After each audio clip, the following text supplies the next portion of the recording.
Good afternoon here from Las Vegas Federal Court, down here in Las Vegas.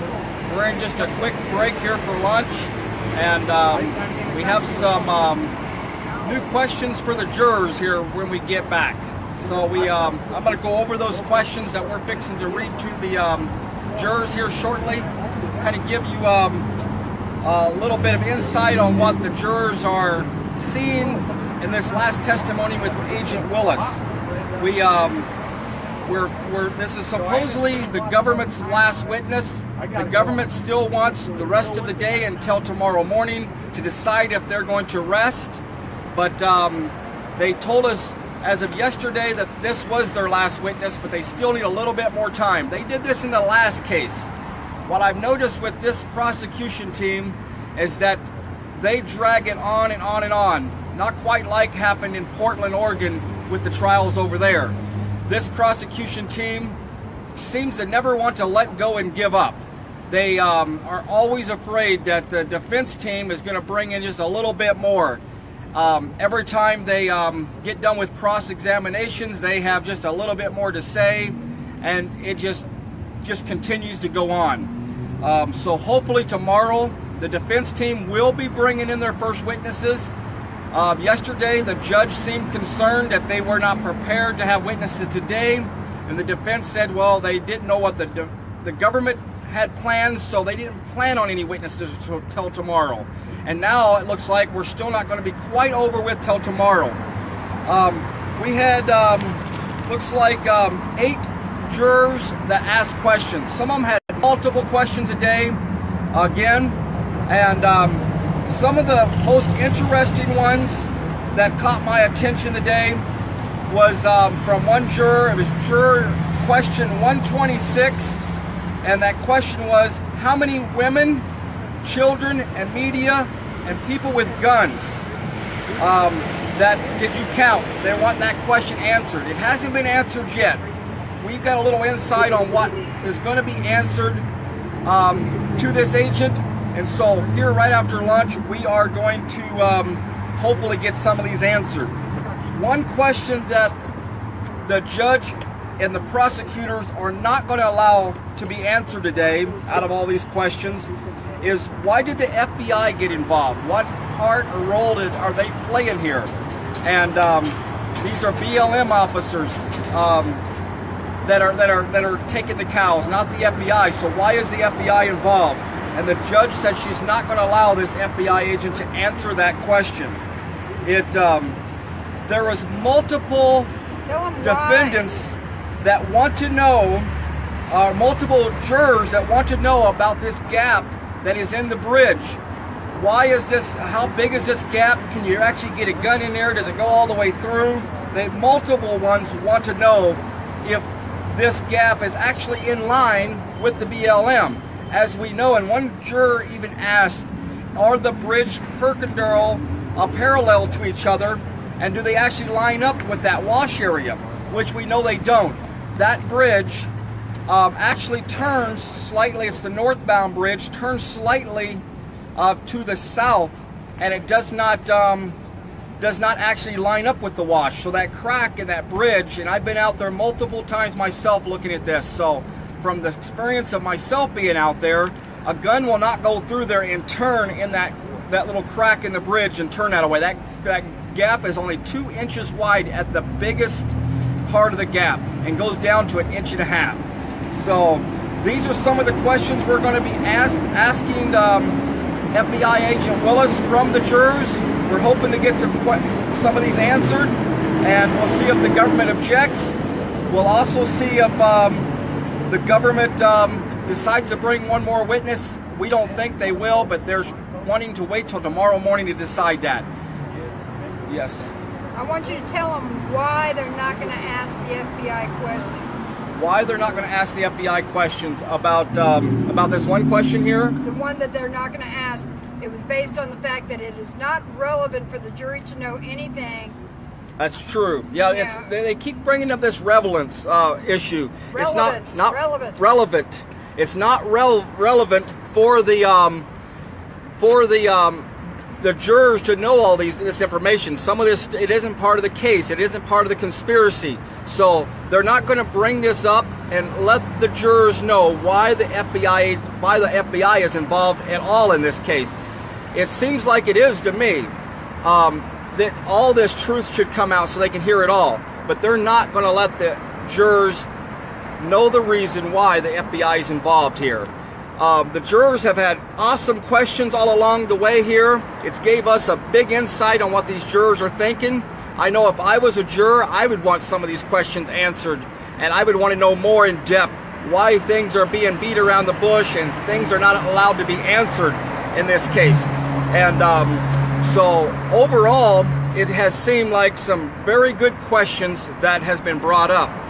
One thing I don't know if got brought up yesterday, it was just a point of interest for all of us that was observing in court, but pretty much 12 of the jurors had red on, or some form of red. 12 of the 15 jurors had bright red or pink on. 2 of them had more like a flowery type and a little bit of red or pink in those flowers, but it looked like they was almost dressing alike. I know that Redoubt News brought this out in an article, and that they wanted to, it was a point of interest, and they wanted to have this question answered also. And the defense team brought this up, and they wanted to know why the jurors were dressed in all red. And they wanted to ask them jurors them questions.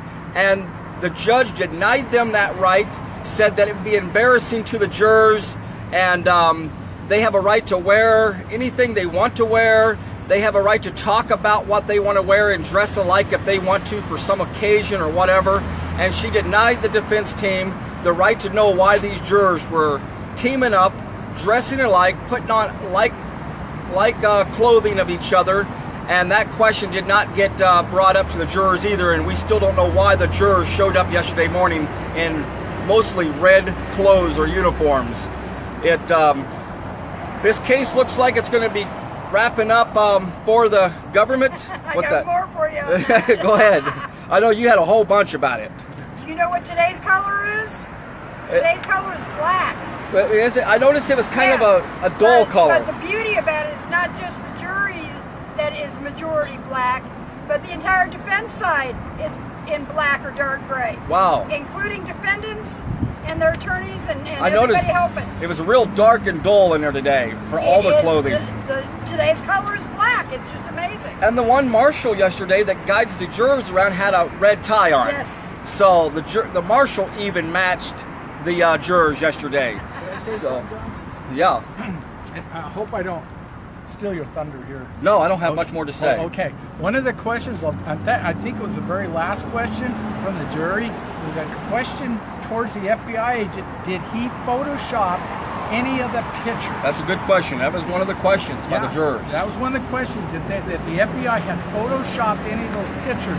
When I'm sitting right next to a U.S. Marshal, he turns around, looks at me and goes, just like that. So what's happening is the jury is not buying the government's narrative at all. Remember when she said they could even see a firearm on you, the FBI or the BLM, that they could even see a firearm on you when you're protesting. It was that you have assaulted that officer. Well, that obviously has gone right out the window, and they're very concentrating on one thing. What could Eric Parker actually see through that Jersey barrier? Now, in case anybody hasn't heard this yet, I have the exact same rifle. That barrel will not go through the Jersey barrier. It's at least 12 inches. So if you turn it to the left and turn it to the right, you're going to shoot concrete. You have a very narrow, and that's we've got a new mantra on that question. We've got something just for you guys, given by one of our supporters up here. The question where they want to know the range of... Yes. Okay. If it doesn't swivel, it means acquittal. Yeah. There you go. Start saying it. That's If it right. doesn't swivel, it means acquittal. That's right. If you look at the broom, Yes. and if you look at the actual angle of the opening, it's about 30 degrees off. Okay, and that's something I know as a sheet metal technician with a sheet metal contractor's license. It's about 30 degrees off, which means if he actually even tried to sit in that direction, his barrel is going to be pointing at concrete. in this demonstration, instead of using an actual gun in this demonstration, in this Jersey barrier, putting a gun in there, they used a broom. Big long handle broom, not a short little stubby gun like some of the guys had out there when they were protesting. They had a long handled broom that they stuck through there. There's no photos at all with a gun sticking through the Jersey barrier. And what's interesting about that is one of the BLM agents testified at one time, and in his official report, that he could see the shadow of the barrel sticking out, which is ridiculous because it's a lot easier to see the barrel than to see the shadow. And he later admitted that his report was inaccurate. And of course, we went out there, Sherry Duvall and I with Readout News, we went out there and actually did some videos of it. And you can see that is just totally ridiculous. Now again, let me just summarize what I was saying. That barrel's about 5, maybe 6 inches long. Then you hit the forearm. That thing's like 1.5 feet where he's poking through that Jersey barrier. It means he's about 12 inches short of going through the Jersey barrier. That's exactly right. One of the final questions that the jurors have is, did Ricky Loveland point a gun at an officer? Are there any photos? There are none of Ricky Loveland pointing any weapons at anybody. And so we have some awesome questions here. We're hoping to get these answered by Agent Willis. It looks like, again, this is the last government witness, and hopefully by tomorrow we will be going into witnesses for the defense side. And hopefully the government will rest in the morning. We should have a full update here after court. It looks like it's going to be a short day for court today. We're not 100% sure, but that's the way it looks. And I'm sure Andrea will have you a full update here right after we get out of court here just this afternoon. Thanks again, everybody, for joining us. Have a good day and keep praying for us down here. Get down here and join us. The next few days, the next week and a half is going to get really exciting down here, listening to the witnesses that the defense brings in. And the big question is the judge going to allow all these witnesses this time? Is she going to try to find some way to stop it? And so let's pray they don't. Let's pray these witnesses get in there. Let's pray these defendants are strong and can testify and take the stand themselves. And we need a lot of prayers. We need a lot of supporters down here. Now is the time, if ever, to get down here and support these families and support these defendants down here in the courtroom and outside. We need all the support we can get. Thanks again, and we will see you here sometime when we're getting out of court here this afternoon at some point. Thank you again. Awesome. Seems to never want to let go and give up. They are always afraid that the defense team is going to bring in just a little bit more. Every time they get done with cross-examinations, they have just a little bit more to say, and it just continues to go on. So hopefully tomorrow the defense team will be bringing in their first witnesses. Yesterday the judge seemed concerned that they were not prepared to have witnesses today, and the defense said, well, they didn't. Good afternoon here from Las Vegas Federal Court, down here in Las Vegas. We're in just a quick break here for lunch, and we have some new questions for the jurors here when we get back. So I'm going to go over those questions that we're fixing to read to the jurors here shortly, kind of give you a little bit of insight on what the jurors are seeing in this last testimony with Agent Willis. And that question was, how many women, children, and media, and people with guns that did you count? They want that question answered. It hasn't been answered yet. We've got a little insight on what is going to be answered to this agent. And so here right after lunch, we are going to hopefully get some of these answered. One question that the judge and the prosecutors are not going to know what the government had plans, so they didn't plan on any witnesses till tomorrow. And now it looks like we're still not going to be quite over with till tomorrow. We had, looks like 8 jurors that asked questions. Some of them had multiple questions a day, again. And some of the most interesting ones that caught my attention today was from one juror. It was juror question 126. This is supposedly the government's last witness. The government still wants the rest of the day until tomorrow morning to decide if they're going to arrest. But they told us as of yesterday that this was their last witness, but they still need a little bit more time. They did this in the last case.